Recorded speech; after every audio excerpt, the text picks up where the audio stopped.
네, 계약론 4주차 강의, 사전제작 강의 진행하도록 하겠습니다. 우리가 그 강의실에서 소유권 이전 그리고 소유권의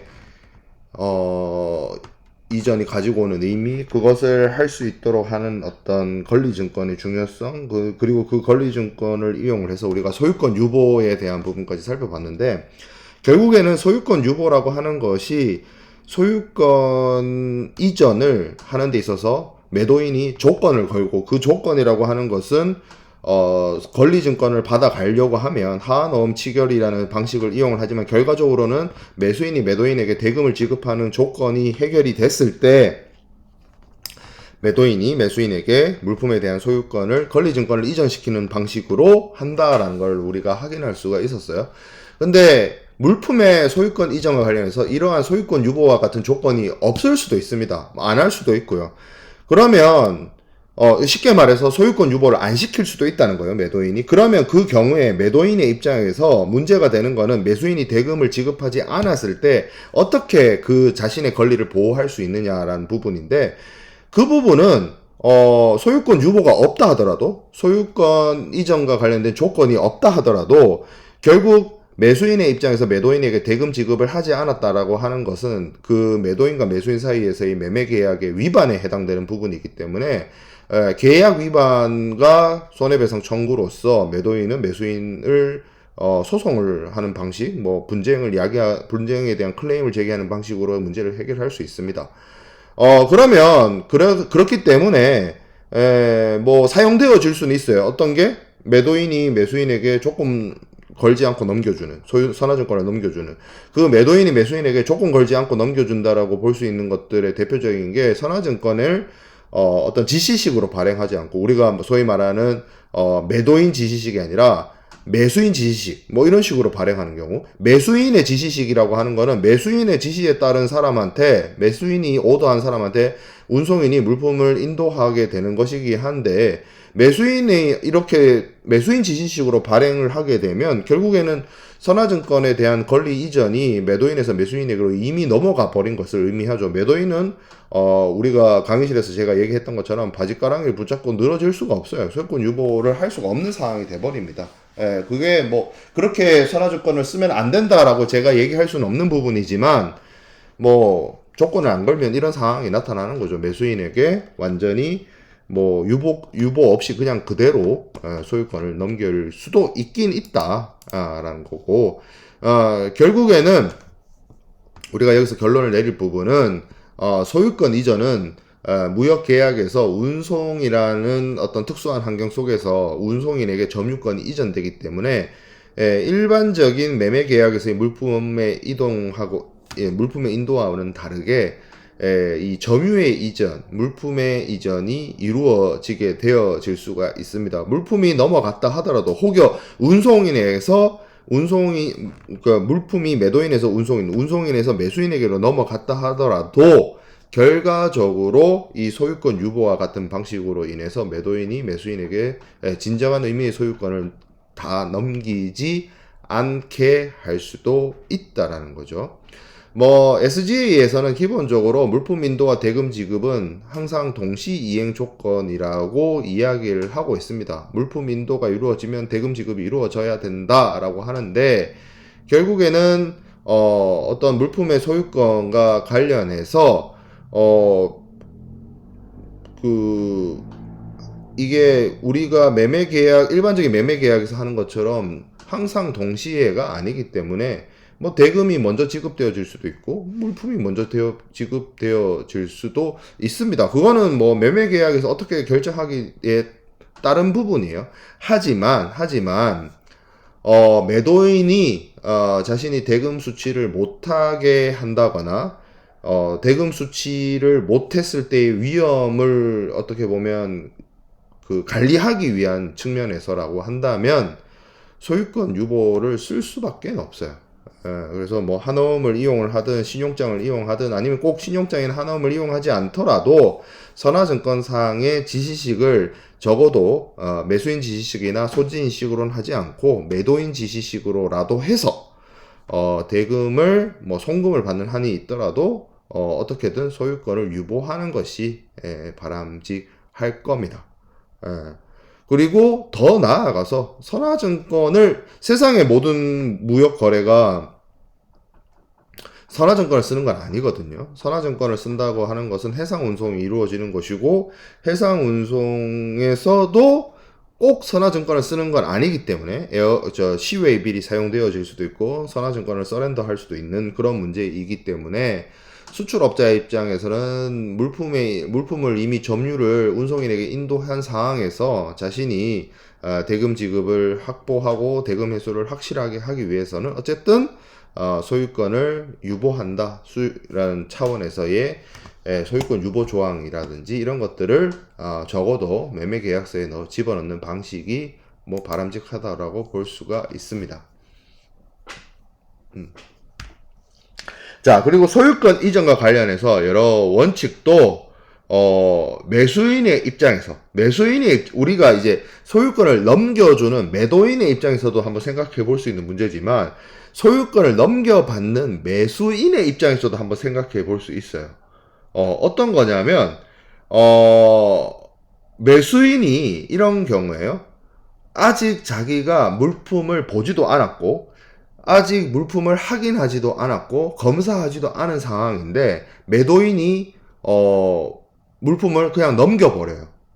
그렇게 된다라고 하면 매수인의 입장에서 물품에 하자가 있을 때 우리가 반대로 생각해 봤을 때 매도인의 경우에는 항상 늘 돈을 못 받을 것에 대한 두려움이 있지만 매수인의 입장에서는 뭐 물건이 왔다 하더라도 그 물건이 제대로 된 물건이냐부터 시작을 해서 물건의 어떤 품질이나 퀄리티 하자 수량 부족 품질 부족 이런 것들에 대한 위험이 항상 노출이 되고 있기 때문에 매수인의 입장에서도 어떻게 보면 물품에 대해서 검사를 반드시 하고 그렇게 된 다음에야 소유권 이전이 되어서 물품의 소유자가 되는 것이 바람직하죠. 그래서 요런 어떤 검사와 관련된 부분은 해제 조건부로 소유권 이전이 되어진다라고 할 수 있어요. 쉽게 말하면 무슨 얘기냐면 아무리 매도인이 소유권을 매수인에게 넘겼다 할지라도 물품에 대한 검사나 물품에 대한 확인이 이루어지지 않게 되면 소유권 이전이 완전히 이루어지지 않는 거죠. 아직 매도인한테 계속 책임을 물어야 되는 상황이 발생할 수가 있기 때문이에요. 그래서 만약에 제대로 된 물건이 안 왔다라고 한다면 검사를 통해서 그런 물건의 상태가 확인이 된다면 매도인에게 그 문제의 책임을 물어야 되기 때문에 매도인에서 매수인에게로 소유권이 넘어가지 않고 다시 매도인에게 복귀한다 이런 입장을 가지고 있는 경우도 있습니다. 뒤에 우리가 여러분들이 상무론 시간에 인커텀스에 대해서 공부를 많이 했겠지만 보통 그 인커텀스 상에 C로 시작하는 CIF라든지 CFR이라든지 이런 거래에 있어서 주로 선화증권이 사용이 되어질 수도 있는데 FOB의 경우에는 여러분들이 인커텀스 상의 FOB를 확인해 보면 알겠지만 보통 그거는 우리가 현실 인도를 전제로 인커텀스 상의 FOB를 사용을 하거든요. 그렇지만 그건 인커텀스 상의 FOB일 뿐 실무적으로 FOB든 EXW이든 아니면 다른 방식의 정형거래 조건이든 이게 간섭적으로 간념적으로 해상운송의 경우에는 선화증권이 많이 사용이 됩니다. 그리고 그 소유권과 관련된 이슈에 있어서도 현실 인도가 이루어져야 되는 FOB를 할지라도 선화증권이 사용되게 되면 조금 문제가 되어질 수 있는데 이 부분은 사실 여기서 다룰 문제는 아니긴 해요. 여기서 요 지금 17번 슬라이드에 있는 요 뒤에 있는 내용에 대해서 FOB 계약과 CIF 계약에 대한 부분은 우리가 중간고사 이후에 중간고사 이후 나가는 그 분야 그 범위에서 다뤄져야 될 주요한 내용이긴 한데 쉽게 말하면 이거예요. 이게 괜히 여기서 설명해서 혼란만 더 초래할 수 있을 것 같긴 한데 FOB는 원래 그게 현실 인도잖아요. 본선 적재함으로써 매도인이 매수인에게 물품을 인도를 하고 거기까지 위험 부담하고 비용 부담하는 게 여러분들이 상무론 시간 때 배운 인커텀스 상의 FOB일 겁니다. 그러면 매도인에서 매수인에게로 물품의 그 인도가 이루어지는 시점을 우리가 본선 적재 시점이라고 배우잖아요. FOB는. 근데 FOB 조건을 쓰는데 선화증권이 나와 있는 경우. 그러면 선화증권이라고 하는 건 계속 제가 오프라인 수업 시간 때도 얘기를 했던 것처럼 선화증권이라는 게 권리증권이고 운송인에게 물품의 인도 청구를 할 수 있는 그런 권리를 가지고 있는 것이기 때문에 일종의 소유권을 심벌이다. 그러면 우리가 배운 FOB는 분명히 매도인이 매수인에게 운송할 목적으로 본선상에 본선 적재를 하면 매도인의 역할은 끝나고 매도인이 매수인에게 물품을 인도라고 한다라고 되어 있는데, 이 FOB에서 만약에 그렇게 본선 적재했음에도 불구하고 선화증권이 있다라고 하면 결국에는 선화증권의 역할이란 게 완전히 매수인 쪽으로 넘어가야 매수인이 목적지 최종 양육항에서 물건을 운송인으로부터 찾을 거 아니에요. 근데 FOB임에도 불구하고 만약에 그 선화증권이 사용이 되어졌고 매수인이 매도인에게 대금을 지급하지 않아서 매도인이 매수인에게 그 선화증권을 넘기지 않은 상황. 그러니까 다시 말하면 본선 적재를 해서 매도인은 물품을 보냈음에도 불구하고 그 물품에 대한 선화증권, 물품에 대한 권리 청구, 물품에 대한 권리증권을 매도인이 가지고 있는 상황. 이 상황 어떡할 거냐. 인커텀스 상에 배운 FOB와 선화증권의 사용이라는 게 안 맞지 않느냐는 거예요. 그런 이슈가 있는 겁니다. 그게 아주 디테일하게 법률적으로 들어가 보면 그런 문제가 있어요. 어렵죠. 이거 지금 잠깐 설명해도 어렵죠. 이런 내용을 우리가 중간고사 이후에 학습하게 될 겁니다. 자, 그리고 소유권 분할 이론에 대해서 다시 한번 정리를 하고 넘어가면, 제가 그 오프라인 수업 때 딱 시작할 때 얘기를 했어요. 소유권이라는 게 수익권도 있고 담보권도 있고 처분권도 있고 뭐 이런 것들이 있다. 통상적으로는 보통은 소유권 유일 이론, general property를 얘기를 해요. 이게 조금 더 다수의 이론이라고 봐요. 그래서 소유권 유일론에 따르면 소유권은 하나고, 소유권을 매도인이 이렇게 선화증권을 통해서 홀드하는 거는 소유권을 약간 홀딩한다, 유보한다, 그런 의미로서의 개념으로서 사용을 하는 게 소유권 유일론이고, 깔끔하게 이 소유권이 수익권과 담보권, 이게 약간 미국 이론이긴 한데 수익권과 담보권으로 이렇게 딱 쪼개져 가지고 물품을 현실 인도할 때, 예를 들어서 뭐 운송인한테 넘겨줄 때는 수익권이 넘어가지만 그 선화증권에 의한 상징적 인도가 이루어질 때까지는 담보권은 매도인에게 남아있다가 그 선화증권에 대한 대금 결제가 이루어지면 매도인에서 매수인에게로 선화증권이 넘어가면서 담보권도 같이 넘어간다. 그러니까 소유권이 수익권과 담보권으로 이렇게 쪼개진다라고 하는 게 소유권 분할 이론입니다.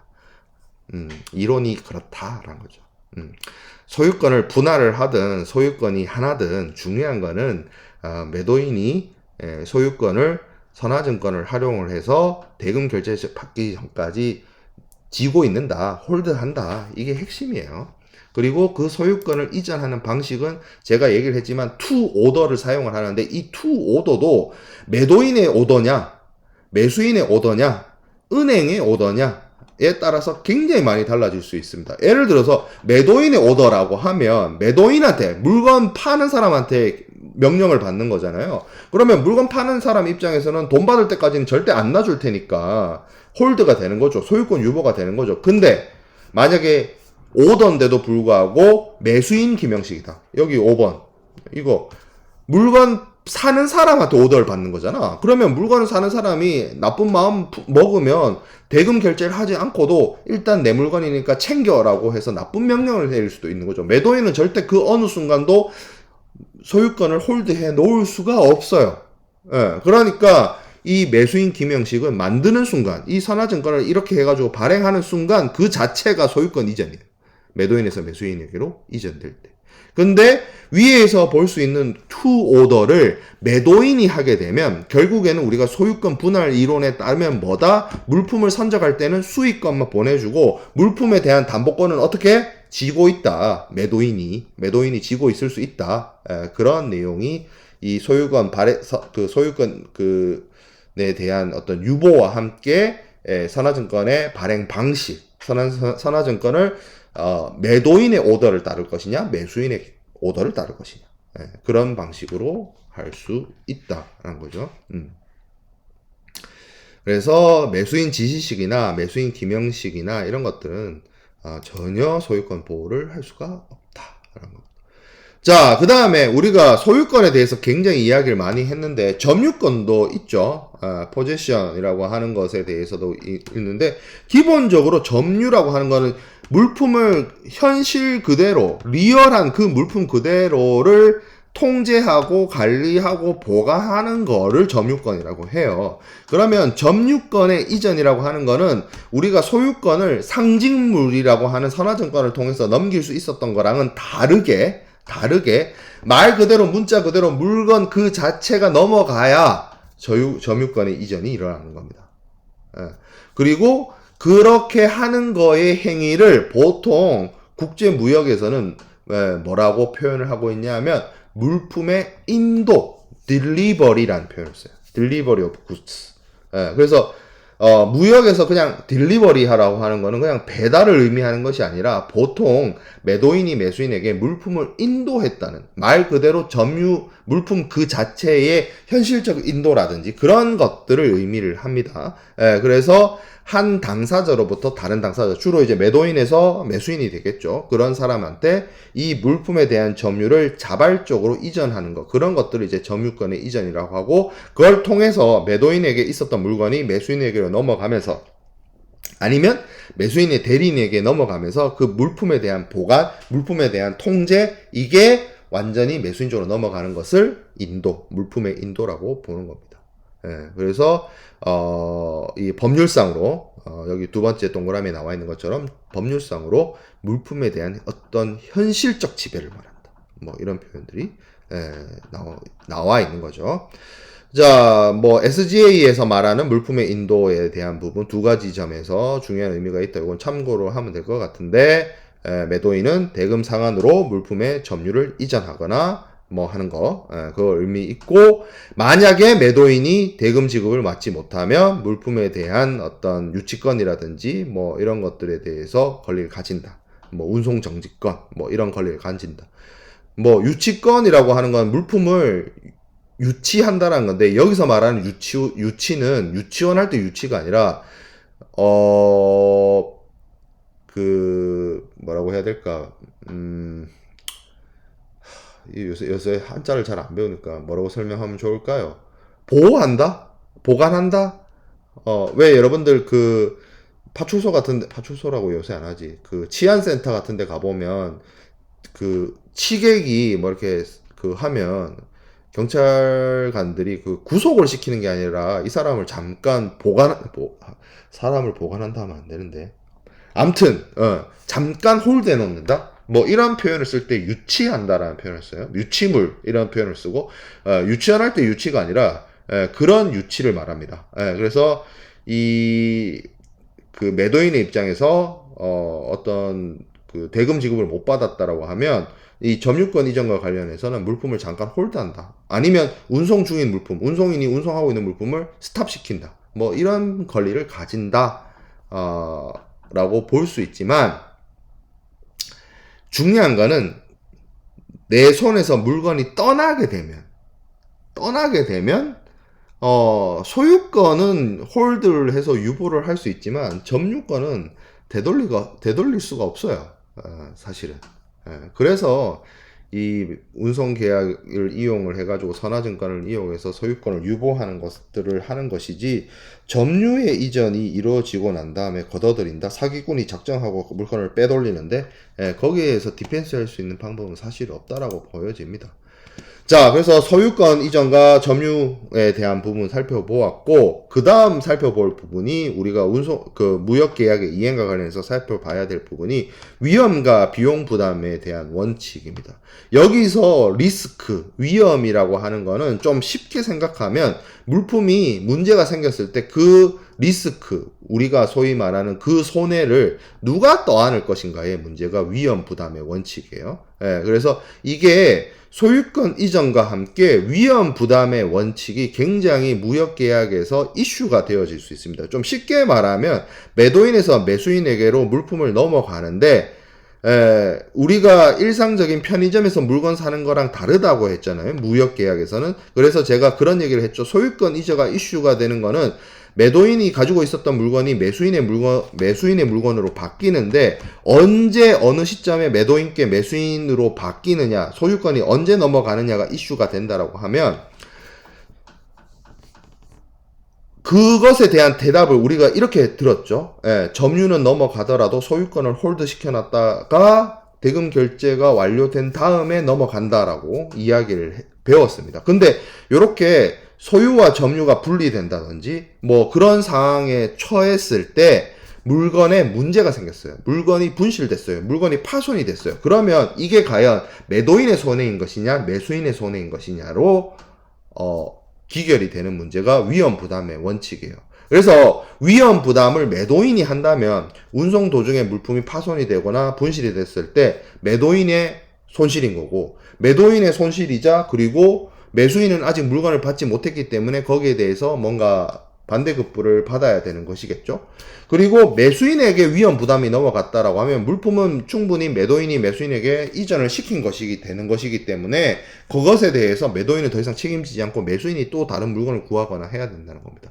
결국에는 이 매매 계약의 대상, 매매의 목적물이 되는 물건의 분실 혹은 손상 이런 거에 대해서 과연 매도인이 책임질 것이냐 매수인이 책임질 것이냐, 그리고 그 위험에 대한 책임을 지는 사람이 결국 위험 부담자이고, 이 위험의 부담이 어디서 어디까지냐, 아무도 책임 안 지는 시츄에이션은 없어요. 누군가는 책임져야 돼. 왜냐면 이게 매매 계약을 통해서 물건이 매도인에서 매수인에게로, 물건의 소유권이 매도인에서 매수인에게로 넘어가는 것이기 때문에 이 과정 속에서 문제가 생기면 매도인 거였든지 매수인 거였던 거지 누구 것도 아닌 그 상황은 일어날 수가 없는 거예요. 그래서 위험 부담이라는 것들이 반드시 책임이 져야 되는 거고, 이거에 대해서 좀 쉽게 생각해 보면 SGA 내용이 굉장히 쉽습니다. SGA에서 물품매매법에서 뭐라고 얘기하고 있냐면 물품의 소유자가 위험을 부담한다는 거예요. 너무나 당연하죠. 내 물건이야. 내 물건인데 박살났어. 그럼 내 손해야. 근데 내 물건을 남한테 줬어. 이제 앞으로 네 물건이야. 근데 네 물건이 된 순간 얼마 후에 물건이 박살났어. 그러면 내 손해인가요? 아니죠. 네 물건이니까 네 손해죠. 그래서 소유권자가 물품에 대한 위험을 부담을 한다라는 게 대원칙이에요. 쉽죠? 쉽죠? 그죠? 근데 여기서 또 곤란한 점이 생기죠. 왜? 무역계약에서의 소유권의 이전이라고 하는 게 SG에서 말하는 것처럼 뭐 불특정물이 특정화될 때라고 표현을 하는데, 그건 알겠는데 소유권 유보인 상태는 어떡합니까? 이런 이슈가 몇 가지가 발생을 해요. 그냥 위험 부담을 소유자가 한다라고 그냥 전제하고 그거에 가름해서 모든 걸 바라보기에는 상황이 되게 복잡한 상황들이 많아요. 소유권 유보처럼. 자, 그리고 미국의 입장에서는 소유자주의를 채택하지 않고 있습니다. 이거는 개별적인 계약 내용에 따라서, 계약 이행 상태에 따라서 이 위험 부담에 대한 책임이 정해진다라는 입장이에요. 그러면 결과적으로는 어떻게 해야 되느냐? 이것에서 우리가 살펴볼 수 있는 답은 인커텀스입니다. 왜냐하면 인커텀스를 여러분들이 상무론 시간 때 공부를 해서 알겠지만 인커텀스에서 뭐라고 얘기하고 있냐면, 인커텀스는 소유권에 대해서는 단 한 번도 제대로 얘기하지 않아요. 근데 인커텀스가 11가지 그 정형거래 조건을 얘기하면서 항상 하는 게 매도인의 위험 부담은 여기까지, 매수인의 위험 부담은 여기서부터, 이런 표현을 사용을 합니다. 즉 다시 말하면 실제 무역계약을 이행하는 사람들이 뭐 소유자주의에 따라서 결정을 할 것인지 뭐 소유권 유보에 따라서 위험 부담을 결정할 것인지를 논의할 게 아니라, 무역계약을 하는 사람이라고 하면 보통 인커텀스에 따라서 CIF를 쓰든 FOB를 쓰든 그렇게 결정을 할 거니까, 만약에 FOB를 쓰게 된다라고 하면 매도인의 위험 부담과 매수인의 위험 부담은 매도인이 운송을 위해서 본선 적재할 때까지가 매도인의 위험 부담일 것이고, 그 이후에 발생되는 위험 부담은 매수인에게로 넘어가는 겁니다. 그것처럼 고민할 필요 없이 인커텀스를 뭘 쓸지를 결정하고 그 인커텀스 내용에 따라서 위험 부담의 분기점을 결정을 하면 된다라는 거죠. 비용 분기도 마찬가지입니다. 여기서 말하는 비용이라고 하는 거는 매매 계약을 할 때 우리가 편의점에서 물건 사듯이 물건을 주고 받는 게 아니죠. 운송이라는 과정이 필요로 하고, 그리고 뭐 수출 통관이라든지 수입 통관이라든지 아니면 화물의 보관이라든지 화물의 배송이라든지 아니면 보험과 관련된 비용이라든지 이런 추가적인 운송 계약과 보험 계약 등등등 추가적인 비용 부담이 발생을 하게 됩니다. 편의점에서 물건 주고 돈 받고 하는 거랑 다르다고 했어요. 그러면 그 비용에 대한 부담을 매도인은 어디까지 할 것이고 매수인은 어디까지 할 것이냐가 비용 부담의 원칙이에요. 그래서 SGA, 그러면 물품매매법인 SGA는 어떻게 얘기를 하고 있느냐? 당사자 간에 별도로 합의한 게 없다면, 그러면 요 첫 번째 당사자 간에 별도의 약정이 없다는 말은 당사자 간에 별도의 약정이 있다면 그거에 따르면 된다는 뜻이에요. 당사자들이 비용을 이렇게 하기로 했다. 결국에는 무역 계약을 할 때 당사자 자체의 원칙에 따라서 결정이 되기 때문에 이렇게 할 수 있거든요. 매도인이 운송에 필요한 운송 보험과 관련된 모든 비용을 부담한다라고 합의를 했다라고 하면 매도인과 매수인 사이에서 그렇게 해도 돼요.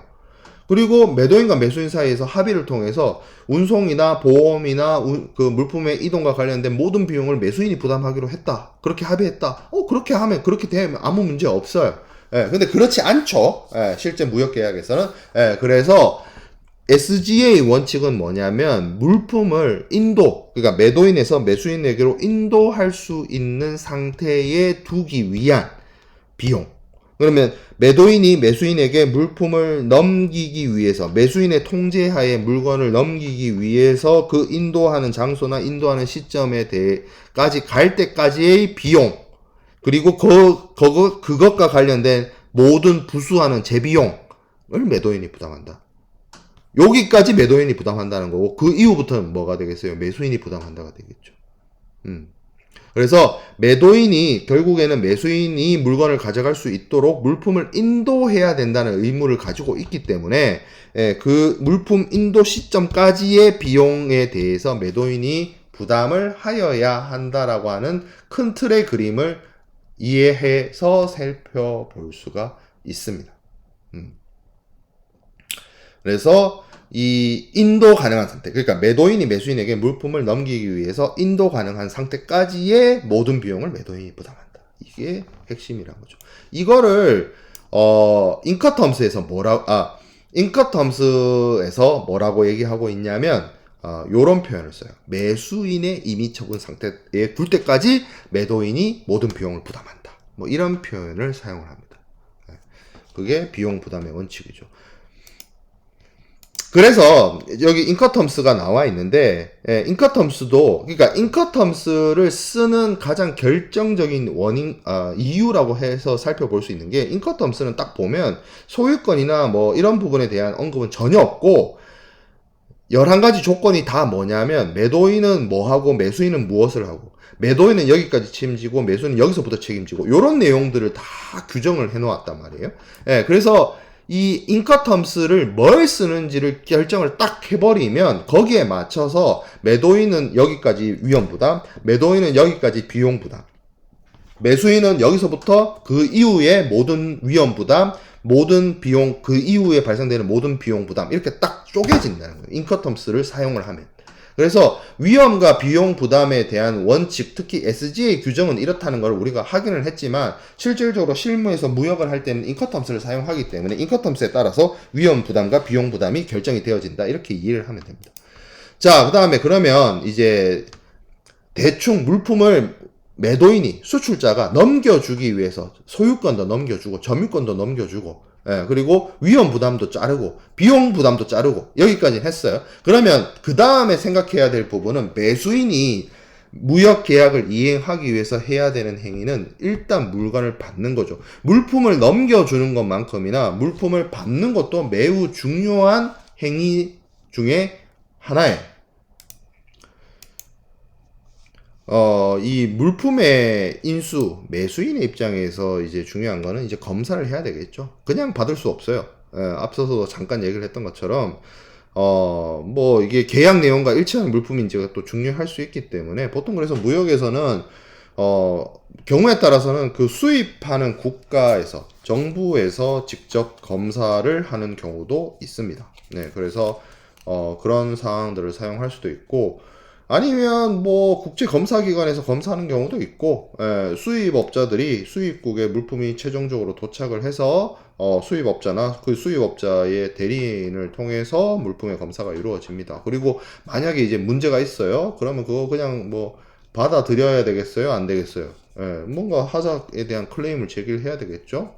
그래서 매수인이 매도인에게 하자, 물품의 하자에 대해서 통지를 해야 됩니다. 그리고 뭐 이게 이제 이런 의무를 위반을 하게 됐을 때 어떤 그것을 뭐 보완을 해준다면 그냥 뭐 좋게 넘어갈 수도 있는 거고, 보완이 잘 안 된다라고 하면 그거를 이제 해결책을 찾아야 되겠죠. 손해배상 청구를 하든지 계약 해제를 하든지 뭐 해야 될 겁니다. 그래서 이 매수인은 당연히 이 물품에 대한 검사를 해야 될 것이고, 그리고 그러한 검사를 할 수 있는 기회는 의무적으로 확보를 해야 될 겁니다. 만약에 매수인이 물품을 검사할 기회를 가지지 못했다, 확인할 기회를 가지지 못했다라고 하면 그것은 매수인이 물품을 검사할 수 있는 어떤 기회를 가질 때까지 물품의 인수를 거절할 수 있다라고 하는 게 기본적인 것이고, 물론 뭐 당사자 자체의 원칙에 따라 달라질 수는 있지만 그렇다라는 거죠. 자, 요게 관련된 사건인데, 뭐, 그, 홀세일러하고의 그 어떤 분쟁인데, 1953년 사례입니다. 육류의 수입업자, 고기 수입업자죠? 고기 수입업자가, 이, 국내의 도매업자인 매수인한테, 그러니까 매도인하고 매수인이, 그러니까 그 여기서 말하는 그 매도인이 무역계약에서의 수출자를 얘기를 하는 것이 아니고 수입업자예요. 그래서 이 사람이 고기를 외국에서 가져와서 국내 도매상한테 팔았겠죠. 그래서 외국에서 소고기 가져온 사람이 매도인이 되고, 국내 거래로서 매수인이 국내 소고기 도매업자가 되는 그런 상황의 거래예요. 그래서 1톤의 쇠고기를 판매를 했는데 매수인이 물품이 도착을 한 그 런던의 도크에서 검사할 기회를 가지긴 했는데 결국 검사를 못했어요. 그래서 런던에 있던 물건이 체스터로 이동이 됐습니다. 근데 그 런던에서 검사를 못했던 매도인이 어떻게 했다? 체스터에서 검사를 해보니까 그 상태가 안 좋다. 그래서 이걸 거절했는데,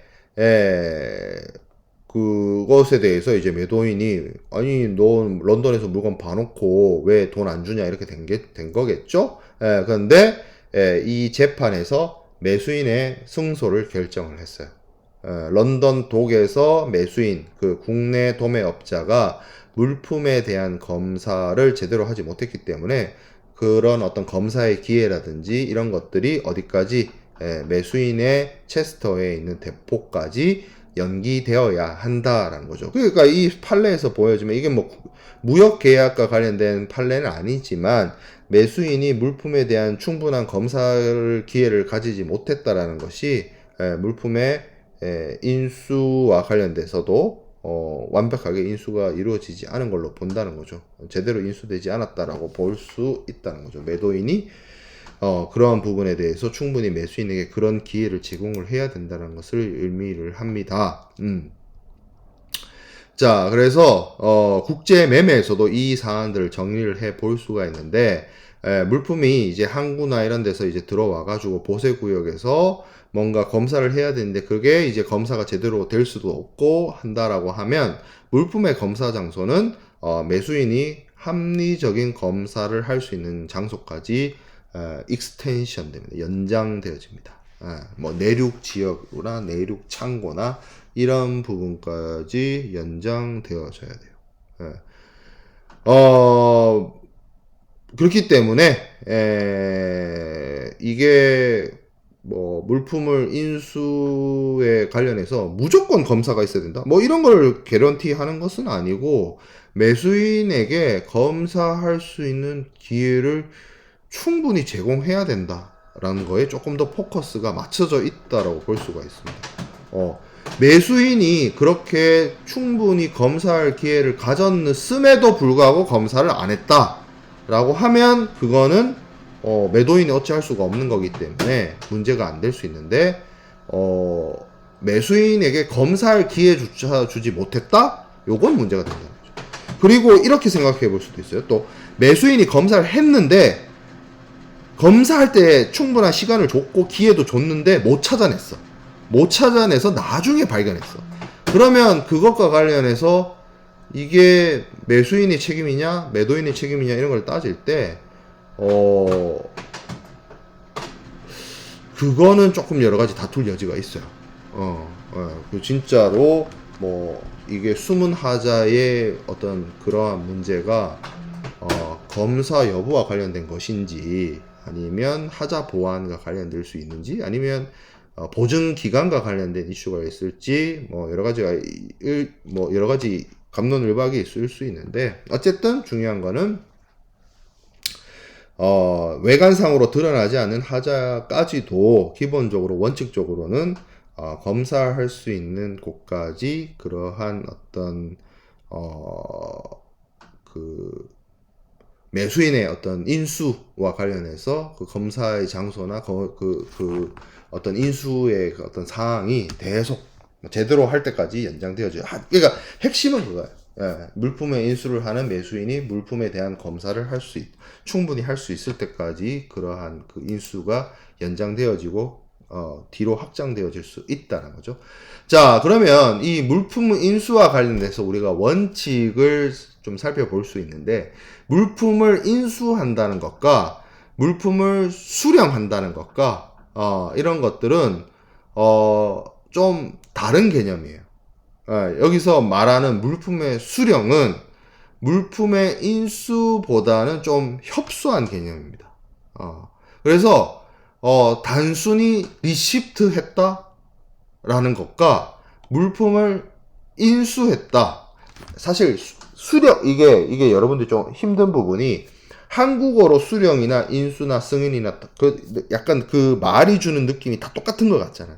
근데 영어 표현으로 그냥 물품을 리시프트 했다와 어셉턴스 했다는 느낌적인 느낌으로 이게 많이 달라요.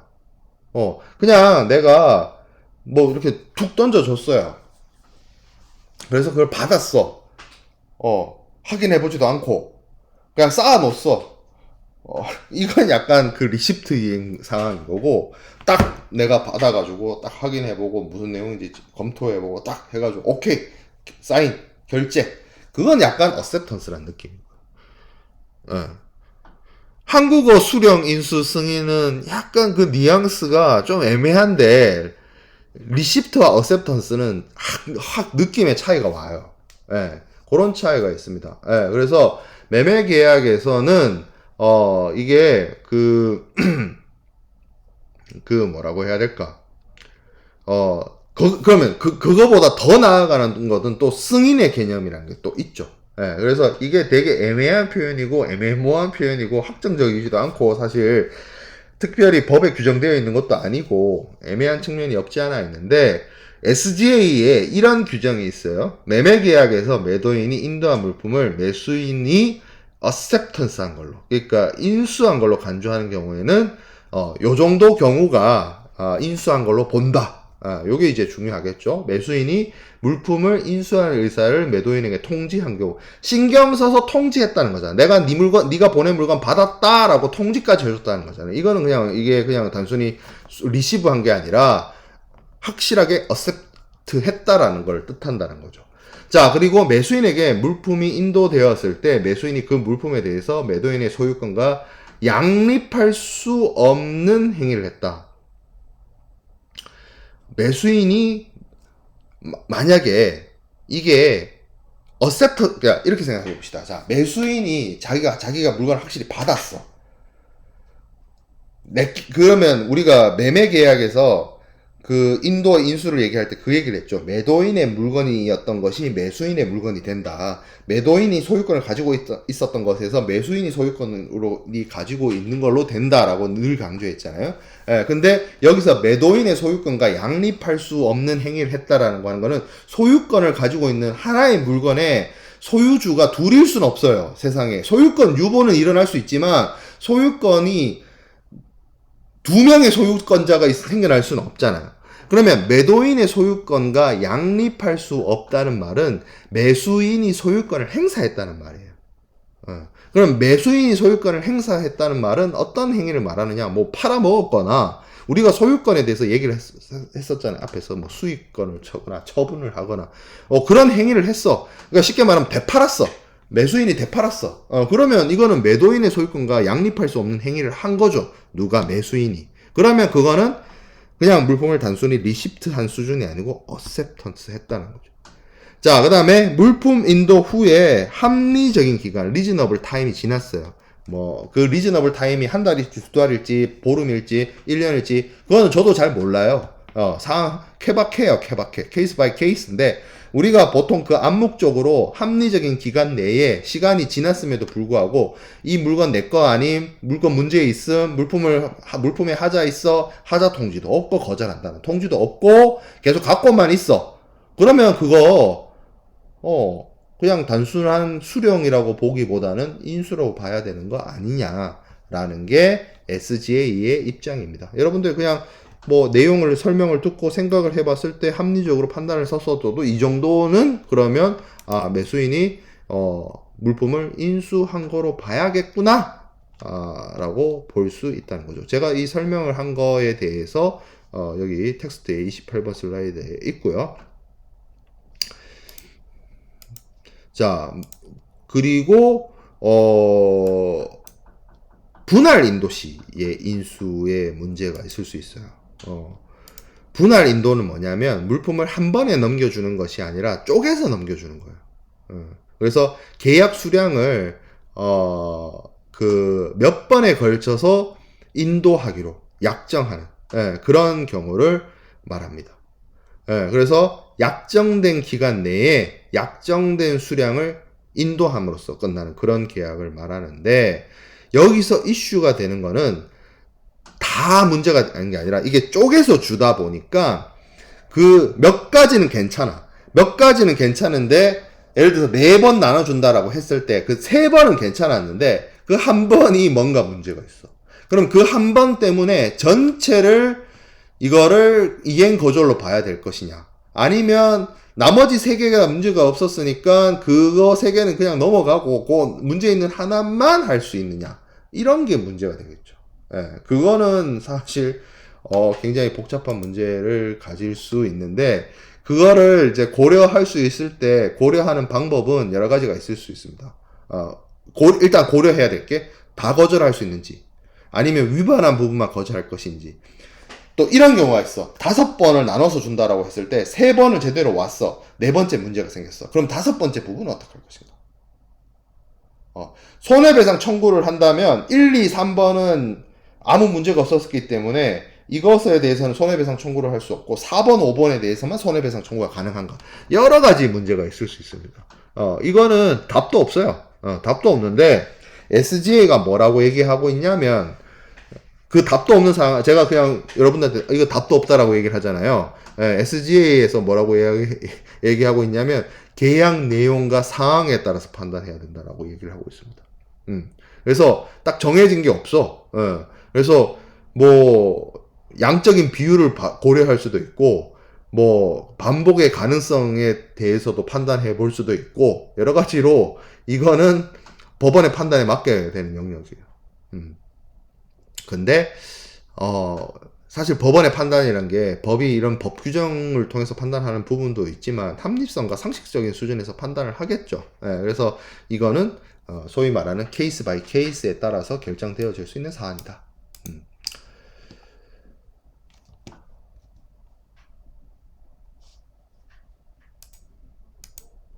그래서 매도인이 계약 이행이 만약에 뭐 조금 그 일부분에 문제가 있었다 하더라도 뭐 예를 들어서 한 90%는 문제 없어. 뭐 그러면 사실 전체 물품을 거절한다는 게 상식 밖의 문제겠죠. 뭐 그 한 10% 잘못된 거에 대해서만 손해배상 청구하면 되는 부분인 것이라고 볼 수 있고, 예를 들어서 잘못된 부분이 한 60%가 넘어, 전체에서 비율로 따져봤을 때, 그러면 나머지 40%가 정상적이라 할지라도 전체 계약에 대해서 거절을 하거나 해야 되지 않겠어요? 예, 그러니까 이거는 답이 없고, 거래 상황이나 정도나 그 어떤 정황이나 이런 것들 전체적으로 고려를 해야 됩니다. 그래서 그러니까 이거 재반 요소를 모두 고려를 해야 된다. 거죠. 그리고 관련돼서 이게 UCP 600에 신용장을 이용을 해서 할부 매매를 하는 경우, 분할 선적을 하는 경우에 규정도 있습니다. UCP 600의 제32조에 이렇게 되어 있어요. 어떤 할부분이 지정된 기간에 선적되지 않는다라고 하면 당의 할부분 나눴을 때 뭐 5번으로 나눴다라고 했을 때 뭐 세 번째, 네 번째 그 부분뿐만 아니라 전체 부분에 대해서 신용장의 효력을 상실한다. 이거는 UCP이기 때문에 신용장을 이용을 해서 거래를 하는 경우에 문제인 거고, 신용장을 사용하지 않으면 UCP 600이 적용되지 않기 때문에 뭐 이거는 뭐 논의할 이유가 없는 거죠. 그래서 신용장 거래에 있어서는 이게 이제 뭐 그 분할 위반 부분에 대한 어떤 물품 인수 거절권 뭐 이런 것들에 대해서 가지고 있다, 좀 세게 규정하고 있다, 이런 정도로만 체크를 하면 될 것 같고, UCP 600은 우리가 뭐 여러분들이 대금 결제론에서 무역 결제론에서 배울 부분이라서 뭐 여기 이 수업 시간에 크게 다루진 않는 부분이라 체크하면 될 것 같고요. 불가분의 매매 계약이 있어요. 우리가 앞서 있는 내용은 나눌 수 있는, 할부를 해서 분할을 해서 선적을 하고 인도를 하는 계약이었는데, 이 계약 자체가 나눠서 선적을 하는 것이 아니라 전 수량을, 전체 내용을 인도하고 선적하기로 결정하는 그런 거래의 경우에는, 만약에 그 전체 내용에 대해서 선적이 이루어지지 않고 수량이 적거나 없거나 부족하거나 이런 경우에는 기본적으로 매수인이 인수 거절할 수 있습니다. 그리고 만약에 이거를 매수인이 받아들인다라고 하면, 혹은 적게 그러니까 이런 거예요. 100톤을 거래하기로 했는데 한 80톤을 보냈다라고 칩시다. 그러면 매수인은 거절할 수 있어요. 그 80톤에 대해서. 근데 만약에 받으려면 받을 수도 있어요. 매수인의 선택이에요. 근데 그렇다고 하면 물품이 80%만 온 거기 때문에 그 부족분만큼만 대금을 주면 돼요. 그래서 매도인 쪽에서 계약을 지키지 않았음에도 불구하고 매수인이 물품에 대해서 전부나 일부를 인수를 했다라고 하면 그것은 뭐 계약을 없애거나 뭐 계약을 해지하거나 하지는 못하고, 단지 매수인이 매도인에게 손해배상을 청구할 수 있는 권리를 확보한다 정도로만 확인을 할 수 있다는 거죠.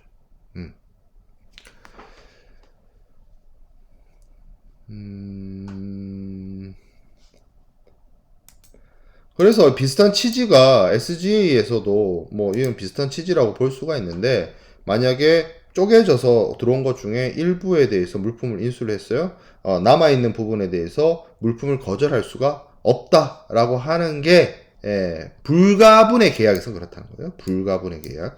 여기 앞에 있는 나눌 수 있는 계약, 분할 인도 계약이 아니라 불가분의 매매 계약에서 그렇다라는 이야기입니다. 그렇다고 해서 물품을 거절할 수 없다라고 해서 손해배상 청구를 안 하는 건 아니겠죠. 손해배상 청구해야 되겠죠. 자, 그러면 약정 수량 이외의 인수를 하는 경우, 매도인이 계약 수량과 다른 수량을 매수인에게 제공하거나, 아니면 뭐 사과를 사기로 했는데 배를 보냈다라거나 뭐 이러면 어떻게 할 것이냐. 매수인은 거절할 수 있습니다. 그리고 받을 수도 있어요. 이건 선택입니다. 옵션입니다. 뭐 그런 선택권을 가지고 있고, 또 반대로 매수인이 물품을 인수하지 않은 경우, 이제 여기서 말하는 물품의 인수를 해태했다는 게 회피했다 뭐 이런 거거든요. 안 했다 이런 뜻인데, 매수인이 물품 인수를 하지 않은 경우에는 그것에 대해서 책임을 져야 돼요. 네, 그 경우에는 매수인이 매도인에게 손해배상을 해줘야 되는, 배상할 책임이 있습니다. 그렇죠. 물품의 인수와 관련해서. 그래서 이렇게 우리가 물품의 인수와 관련돼서 SGA 규정들을 좀 살펴봤습니다. 대금 지급 파트가 조금 남았는데, 그러니까 매수인의 입장에서는 제일 중요한 게 물건을 받는 것과 대금 지급을 하는 것과 관련된 이 두 가지, 물품 받고 돈 주고, 요게 제일 중요한 행위인데, 지금 우리가 요번 4주차 강의 자료에서 무역계약의 이행과 관련된 내용들을 쭉 살펴보고 있는데, 여러분들이 혹시 눈치챘는지 모르겠지만 이 내용들이 대체적으로 어디서 온 내용이냐면 SGA, 영국 물품매매법의 내용들이에요. 예, 그래서 보통 무역계약과 관련해서 여러 가지 법의 어떤 그 국제법이나 어떤 법의 그 이 무역계약의 어떤 준거법으로서 주로 많이 사용이 되는 게 SGA 같이 영국의 물품매매법, 뭐 미국의 통일상법전, 그리고 CISG 등을 이야기를 많이 하는데, 이 무역계약의 이행과 관련해서 소유권이라든지, 특히 그 소유권 이전이라든지, 뭐 위험 부담이라든지 비용 부담이라든지 이런 것들과 관련해서 SGA, 영국 물품 매매법의 규정을 살펴보는 자료가 이 4주차 강의 자료의 주요한 내용들이었다라고 보면 되겠습니다. 그래서 대금 지급 조금 몇 페이지 남아 있는데, 이거는 우리가 다음 그 오프라인 수업 때 뭐 원래 하려고 했던 내용들 나가기 전에 짤막하게 다루고 넘어가도록 하고, 다음 주에 이제 주로 이제 다루게 될 내용은 CISG를 좀 다루고자 합니다. 그래서 SGA는 CISG만큼 우리가 자세히 보진 않았는데, CISG만큼은 우리가 그 원문 텍스트를 같이 살펴보면서 주요한 내용들을 살펴볼 의미가 있고 의의가 있어요. 여러분들이 무역 실무를 공부하는 입장에서는 그 CISG가 차지하고 있는 위상이나 그 의미가 좀 있기 때문에, 그래서 그런 내용들을 다음 주 강의에서 이어서 하도록 하겠습니다.